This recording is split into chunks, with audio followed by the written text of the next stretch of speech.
The meetings are coming up. What do you expect a lot of action before then? During that time, during the winter meetings, we're seeing some deals happen, but huge names yet to this point. As it pertains to the Mariners, we're seeing rumors certainly about Ketel Marte, Brendan Donovan. A couple different names, all infielders. Obviously, that's where the holes are. What do you think the reality of any of those deals are? So I think big picture, we have seen a lot of trades. To this point in time here on the 3rd of December, it has been a trade-heavy early phase of the offseason. And then the bullpen market has moved free agency-wise. Devin Williams, obviously today, reportedly Emilio Pagan. We're still waiting for Edwin Diaz. We did, of course, see the Blue Jays make 2 significant signings, Dylan Cease, and then more recently Cody Ponce coming back over from Korea. So I think there are certain teams in certain areas of the marketplace, but we have not seen, with the exception of Josh Naylor, a significant bat that has signed. Honestly, by the Mariners signing Naylor, they've done more to address their offense than just about every other team in baseball right. to this point. So if they're looking around their competition, they're actually doing pretty well. And I think as we've discussed a bit before, Donovan is a great fit. I do think the Cardinals will move him probably sooner rather than later. I'm not sure he'll go to Seattle, but I would say that in the next 15 days or so, I think he'll be playing somewhere else, and very possibly by sometime during the winter meetings, because for the Cardinals, it sort of advantages them to make that move, especially we've heard Contreras' name out there a little bit as well. It feels to me like that could be a winter meetings trade for the Cardinals. They've already traded Sonny Gray. They've got a lot of players to move. Chaim Bloom in his first offseason as the Cardinals president of baseball operations. So I think they really want to make that deal happen, and they have enough interest out there in the industry that I believe will happen. Ketel Marte is somewhat similar. The Diamondbacks, I think they have become increasingly open-minded to the possibility of trading him. There were obviously some internal chemistry issues that went on this past year there with the Diamondbacks.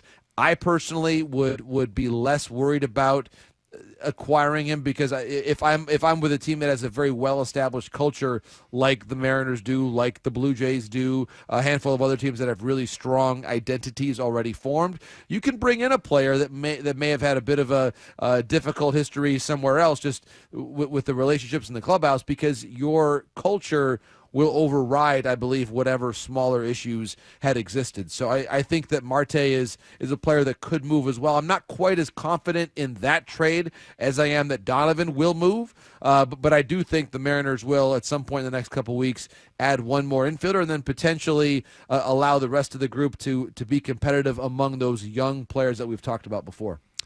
JP, Julio Rodríguez was just a roller coaster ride kind of with him, and it typically is, and it usually works out, right? It seems like every year at the end of the year.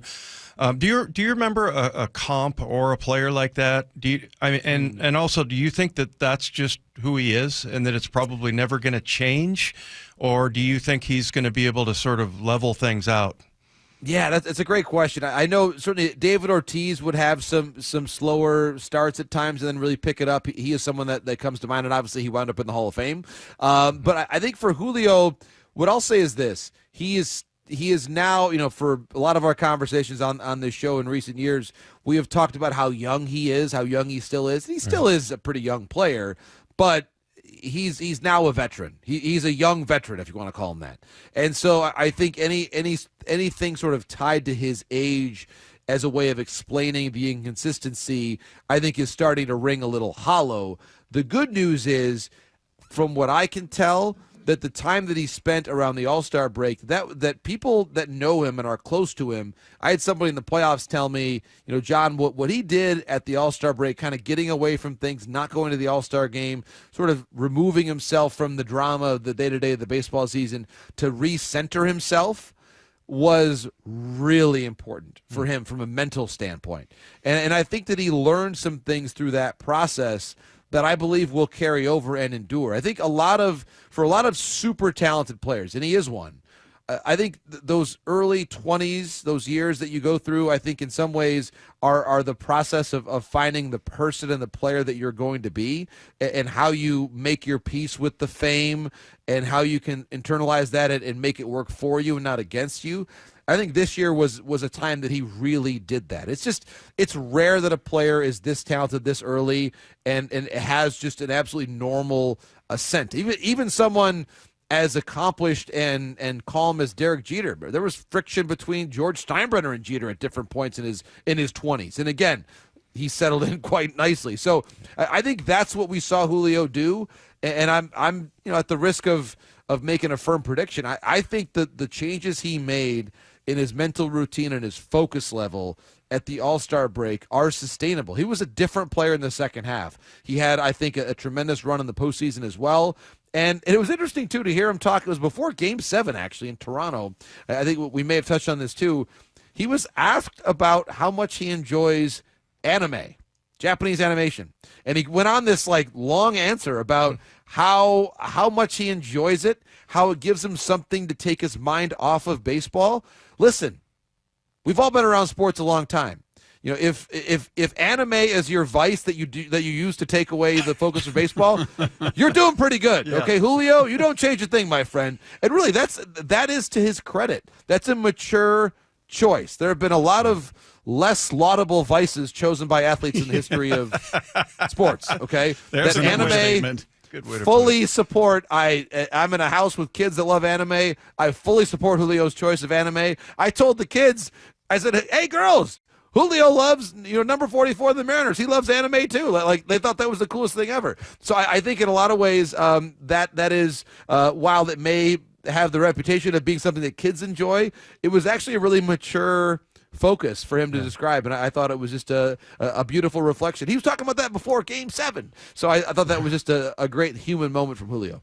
Hey, we were talking earlier about the openings on the infield for the Mariners, and I was saying, well, you got your first baseman, you got your shortstop, you don't know who your second or third baseman is going to be. You've got candidates, but we don't know who they're going to be, and then we had somebody text in saying, well, why are you saying they have their shortstop? JP hasn't been great there, and I can't say they're wrong. He's not he's made some great plays. He doesn't have great range. I wouldn't call him a great shortstop. Should they be looking to improve upon that spot? Because is he a guy you'd feel comfortable saying that's our shortstop going into the season, or do you think it's time for them to start looking at it and going, hey, we can do better there? How do you view that spot in J.P. Crawford? That is a very interesting question, Bob, and one that I was thinking about today as we were getting ready to have this conversation. I said, you know what? I bet you Bob or Dave is going to ask me about J.P. Crawford. And this is not Mike. So well. Mike did not tip me off on this. I didn't tell Mike I was going to ask that. A texter brought it up. We have arrived at the J.P. Crawford portion of our offseason conversations. Here's a couple thoughts. I think it's a really timely question because there are players out there, and Bo Bichette is one of them, to where the market is in such a way that you might be able to get Bo, and it. I'm not going to call it a discount, but at a rate that makes sense for the Seattle Mariners. And what I would say is, it would be a tricky thing because JP is a really important person in the clubhouse. Right. So if you bring in Bo Bichette, someone who has had questions about his defense, certainly a great bat. We know that. I mean, offensively, he would really fit this lineup exceptionally well. I mean, I'm not going to there's no sense in sort of trying to diminish that. He would be a perfect fit for this team. And if he's willing to play second base, which we don't really know yet, if he's willing to play that on a full-time basis, he'd be really great for this team because then you wouldn't have to trade J.P. Crawford. You could just have Bo play second, and then maybe it's J.P. in a combination of younger players. The thing, though, is if you bring in Bo Bichette, and the idea is that he's going to be your shortstop, you then have to say, am I moving J.P. Crawford to a different position, or am I trading him? And the reality is there are not a ton of teams that are looking for an everyday shortstop clearly, obviously, right now. The Tigers are, you could argue it, they don't really have a lot of certainty there. They might have room, but that's a kind of a difficult fit, I think. Mm-hmm. The Braves, nominally, they brought in Dubon. They may just play him there, but they could theoretically add another shortstop. I think that the fact that Bichette has not signed yet, I think, is somewhat related to this reality that it's not a super optimal time to be a free agent shortstop. Now, for that reason, the Mariners could actually capitalize on that and say, wait a minute, we can get Bo at a kind of a good time without a whole ton of other competition. Again, unless the Yankees want to sign him and then sign him over Volpe, and then they've got to make their own decision. The point is that a lot of teams like him, but they may have questions about defense, and they may have an incumbent shortstop that they're then going to look around and say, wait a minute, where can I trade this guy? Mm-hmm. And the answer is not many places want a shortstop right now. So it would not, I'll say this, it would not surprise me. It would not surprise me if the Mariners have carefully done their homework on this to figure out, okay, what would JP's trade market be, just to kind of gauge that so they know, and then kind of play off the Bichette thing with that. My suspicion here is that there's not a ton of teams that would take JP at that full price tag right now, right? And that might hold the Mariners back a little bit of being a little too aggressive to bring in Bichette, unless he is really comfortable playing second base now. And look, there's a lot of reasons why you'd want to play for Seattle right now. I mean, he's a perfect fit there, fits the lineup really well, team that's going to win. But also the Mariners they're a little bit reluctant to jam up too many positions because they believe that Young can play in the big leagues soon. They believe that Emerson can play in the big leagues soon. Obviously, they've got Williamson over at third base. So you're asking the right question at the right time. And I think that the Mariners do like Bichette. I do. But the fit is a little bit tricky unless you believe there's a spot that you could trade JP. And I'm just here to say that I'm just not sure there would be a healthy market for him just because of the money that he's making relative to what the other comparables are on the market. But I think it is a fascinating topic, and the Mariners, they're a little bit wedged in there, I think, by that conversation, because I think they probably could upgrade at shortstop. They really could. But JP's a popular guy in the clubhouse, and the contract is not easy to move. So I think the internal dynamics of the team would make it kind of challenging to make that trade right now. Is there a formula that you notice with the Mariners as far as their bullpen goes, that they kind of like Justin Topa or Penn Murphy? I mean, it just seems like, we always sort of compare that to like offensive line. In the NFL, it's like it's very rare that you get all five guys that are solid and you can really count on. But the Mariners seem to kind of do that. What stands out? Because over the last few years, it's been, and it seems like it goes back and forth with other teams, but they've been consistently pretty good with their bullpen. What is the formula? Well, I think that they've done a really good job of bringing in guys that have a couple of different things. Number one, that they spin the ball well. They have a lot of guys that do that. Munoz obviously is a prime example of that, just what he's able to do and do very well. Spire, same thing, right? He's someone else that does a very good job of that. And so you look at pitch characteristics that you like, and you bring in those guys, and then you maybe make a little subtle tweak. Hey, let's either maybe work on a kick changeup or changing the tilt on your slider or using fastballs in a different way, whether it's up or down in the zone.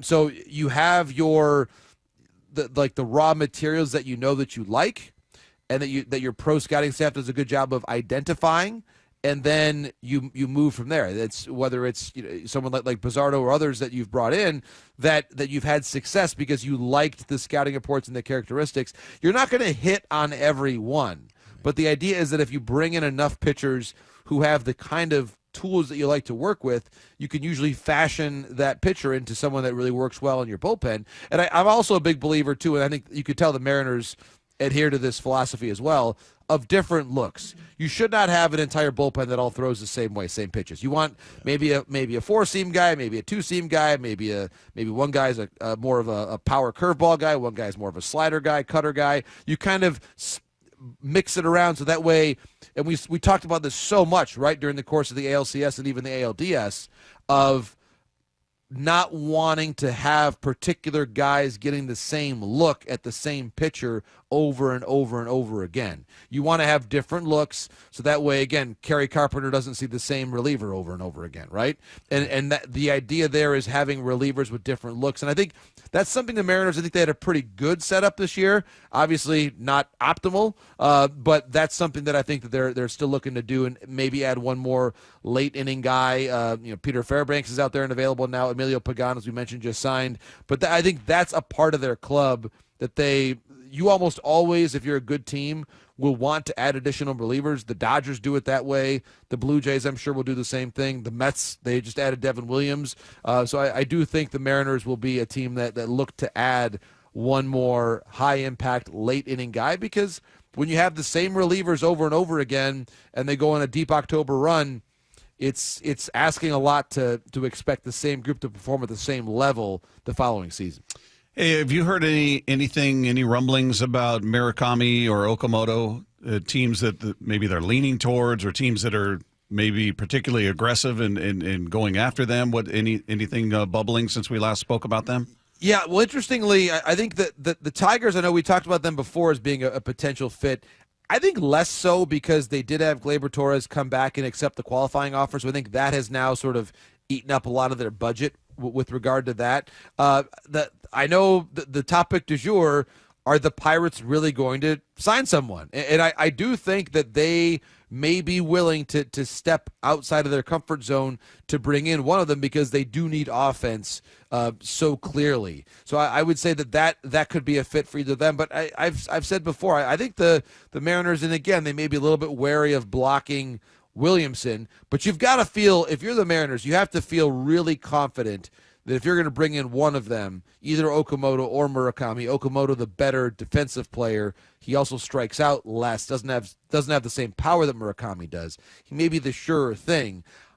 I would think Okamoto is a little bit of a better fit than Murakami, because he's older, so it's going to be a shorter-term deal, a little more confident in his defensive ability, and I think he'd be a really great fit for this team. I really do. I think that he would be an excellent fit to bring in. The other possibility, when we talk about Tatsuya Imai on the starting pitching front, there's nothing stopping the Mariners from signing him and then trading a starter for a bat. And a lot of teams need starting pitching, and if you bring in Imai to basically take the place of one of your starters, you could then potentially use some depth to trade from that and bring back a bat that way. So a lot of possibilities. We know this, Jerry Dipoto and Justin Hollander, they're always going to be very active, but those are a couple of things. I wonder if they play a little bit of that three-dimensional chess there and bring in a starter, trade a starter, and satisfy their need for a bat that way. Do you expect, I know, again, the meetings are coming up, but do you expect teams like the Pirates, maybe like the Rays, the A's, traditionally low-spending teams, to get aggressive before a potential work stoppage? I do. And the Pirates, we know, are trying. Yeah. The Marlins, I was told, they're in the mix on Peter Fairbanks. Again, it was telling, though, that I was told they're in there on Fairbanks. I was not hearing that they're going to sign Edwin Diaz, okay, at a very different price point. The Pirates might try for Schwarber. I tend to doubt he's going to sign there. Trying to sign and actually signing, they're two very different things. And it can sometimes take you multiple off seasons of finishing second before you really start landing the big guy that you need, unless you're really going to overpay. So I do think that the willingness to spend is real on the part of a lot of those middle market to smaller market teams. That being said, I don't think the Brewers are going to get out of their comfort zone. The Reds, Schwarber would be a great fit because he's from the area, and that might be one exception. But I don't see, let's put it this way, I don't see Kyle Tucker as a Marlin. I don't see Kyle Schwarber as a Ray. They have maybe been a bit more of the conversation, and that's good. It's what the game, we should see that. But actually landing the big guys is a very different part of the conversation. And so I don't think that we're going to see a Ranger Suarez or a Framber Valdez going to a team that is not an obvious contender at this juncture. John, you're the best, man. We appreciate you. Look forward to it each and every week, and have a great rest of your week, and looking forward to next week after the meetings. Oh, I can't wait. I'll be